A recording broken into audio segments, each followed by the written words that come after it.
Let me be very clear. दूसरी चीज, तमाम सबूते जो सबूत है हमारे पास वो इंशाल्लाह इंटैक्ट हैं और वो तमाम चीजें पेश की जाएंगी। गाड़ी की मूवमेंट, गाड़ी के नंबर प्लेट्स, 3 दफा उनके साथ फैमिली मेंबर्स थे, फीमेल, नहीं रोका गया। सलाम है पूरी इनकी फोर्स को कि इन्होंने फैमिली और हमारे जो नॉर्म्स एंड वैल्यूज को सामने रखे कि फीमेल है, नहीं अभी हाथ डालना। उस वक्त हाथ डाला और तमाम चीजें आप जो आपके ज़हन में है ना सब कोर्ट में पेश की जाएंगी।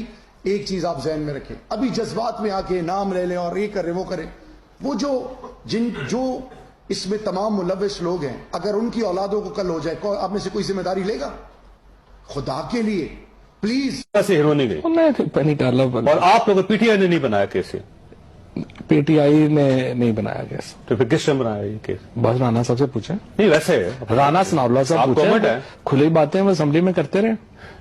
आपको आफरीदी साहब याद नहीं है जो कहते जान अल्लाह ताला को देनी है, उन्होंने हल्फ उठाया प्रेस कॉन्फ्रेंस में भी और कभी समझ गलत किया। शायद आफरीदी साहब ने गलत किया बिल्कुल उनको। देखिए मैंने तो उस वक्त भी कहा कैबिनेट में जब वो आए ये केस लेके, तो आप जरा पूछे लोगों से, जो मैंने जब बात की थी तो वो जो कंसर्न्ड ऑफिसर थे वो तो कैबिनेट छोड़ के चले गए थे।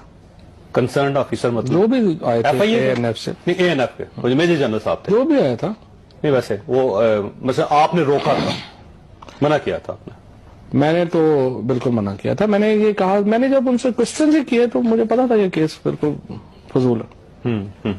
और वो आपका ख्याल गलती हुई, नहीं करना चाहिए था, कभी भी नहीं करना चाहिए।